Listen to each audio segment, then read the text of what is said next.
नमस्कार मित्रांनो, घरोघरी मातीच्या चुली या मालिकेच्या आजच्या भागात आपण बघणार आहोत की ऐश्वर्या मकरंदला प्रेमाची धड देते. पण आता जानकीला ऋषिकेश सापडतो की नाही ते त्यासाठी इम्पॉर्टंट आहे ना. तो काय सापडला की नाही आपण तेही बघूया मालिकेत. घडतं काय मालिकेत मित्रांनो, आजच्या भागाची सुरुवात होते त्यावेळेस जानकी रूममध्ये ना, म्हणजे मकरंदला फोन केला असतो. मकरंद तिला ऋषिकेशचा नंबर पाठवतो. ती ऋषिकेशच्या फोनवर बरेच कॉल करते, पण तो फोन येतो स्विच ऑफ. ती टेन्शनमध्ये येतोय. तेवढा तिथे येतात काका.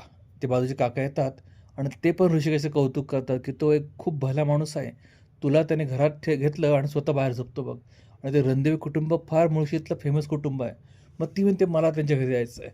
मग काका म्हणतात, "तू जा, कोणालाही विचार, अगदी कोणी त्यांच्या घरी नेऊन सोडेल."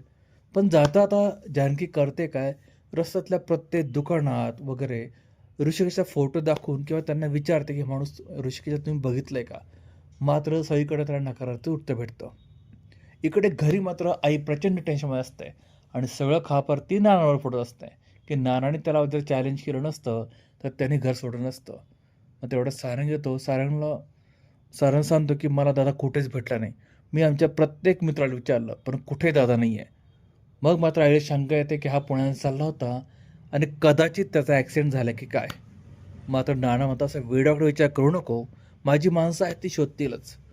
पुढे आपल्याला दिसतं, की जानकी थकून भागून देवीच्या दर्शनाला जाते आणि तिथे सुद्धा ऋषिकेशसाठी ती प्रार्थना करते.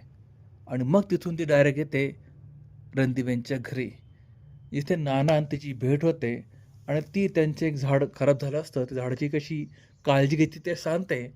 आणि मग ते स्वतःची ओळख करून देते जानकी, की मी जानकी ऋषिकेशच्या घरी राहते.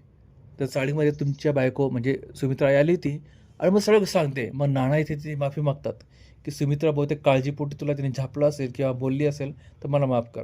मात्र जानकी हसत फुगत म्हणते, काका तुम्ही कशाला माफी मागताय? असं काही नाही, मी त्यांची काळजी समजू शकते." असं म्हणत ती ऋषिकेशच्या शोधण्यासाठी बाहेर पडते. तिकडे मात्र मकरंद हा ऐश्वर्याकडे बसला असतो आणि ऐश्वर्या त्याला प्रेमाची धडे देत असते, की जानकी तुझ्याजवळ येईल कशी ते त्याला सांगत असते. आणि मग तिथे मकरंद तिला विचारतो, की "तू एवढं पर्सनल होती आहे, तुझं आणि त्याचं काय म्हणजे काय वैर आहे का काय?" मग ती सांगते, की "तो माझ्या डॅडा दुश्मन आहे आणि तू बिलकुल काळजी करू नको, मी काय त्याला लवकर सोडत नाही." आणि पुढे मात्र मकरंद ना जानकीला रस्त्यात भेटतो आणि त्या निमित्तानं तो मनात विचार आणतो, की ऋषिकेशला भेट म्हणजे शोधण्याच्या बहाणे का होईना, मी आता जानकीसोबत आहे. असं म्हणत तो तिच्या मदतीला धावून जातो. आणि मित्रांनो, इथे आजचा भाग संपतोय. उद्याच्या भागामध्ये आता जानकीला कळणार आहे, की ऋषिकेश कुठे आहे ते. बघूया पुढे काय होतं ते. मात्र पुढचा भाग बघण्यासाठी चॅनल सबस्क्राईब करा. बेल आयकॉन जरूर प्रेस करा. तुम्हाला काय वाटतं कमेंट करून जरूर कळवा. भेटूया पुढच्या भागात. तोपर्यंत काळजी घ्या.